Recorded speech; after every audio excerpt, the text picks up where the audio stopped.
പരസ്പര ബന്ധത്തെ സംബന്ധിച്ചും അതിന് അതത് കാലത്തുണ്ടായ പാശ്ചാത്യ സാഹിത്യവുമായിട്ടുള്ള ബന്ധം, എല്ലാ സാഹിത്യ സിദ്ധാന്തങ്ങളും ഉണ്ടാവുന്നത് അതത് കാലത്തെ സാഹിത്യത്തിൻ്റെ ഒരു പശ്ചാത്തലത്തിലാണ്.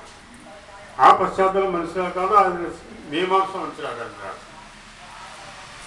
ഈ തരത്തിലുള്ള ഒരു വലിയ ദൈക്ഷണികമായ മൽപ്പിടുത്തത്തിൻ്റെ ഫലമായിട്ടാണ് അച്യുതമാഷ് ഈ പുസ്തകം എഴുതുന്നത് എന്നാണ് ഞാൻ പറയാൻ ശ്രമിക്കുന്നത്. മലയാളത്തിൽ ആദ്യമായി ഈ രീതിയിലുള്ള ഒരു ഗ്രന്ഥം ഉണ്ടാകുന്നത് അതാണ്. അതിനുശേഷം കാര്യമായ പഠനങ്ങൾ വന്നിട്ടില്ല എന്നുള്ളതാണ് എൻ്റെ അനുഭവം.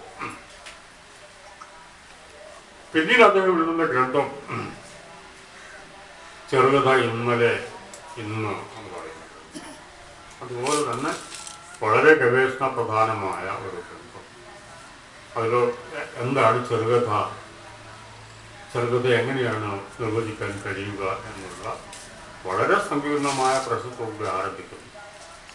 നമുക്കറിയാം, ലോക സാഹിത്യത്തിൽ തന്നെ ചെറുകഥ എന്ന് പറയുന്ന സവിശേഷ സാഹിത്യ രൂപത്തെക്കുറിച്ച് പഠിക്കുന്ന പുസ്തകങ്ങൾ വിരലിൽ എണ്ണാവുന്നത് മാത്രമേ.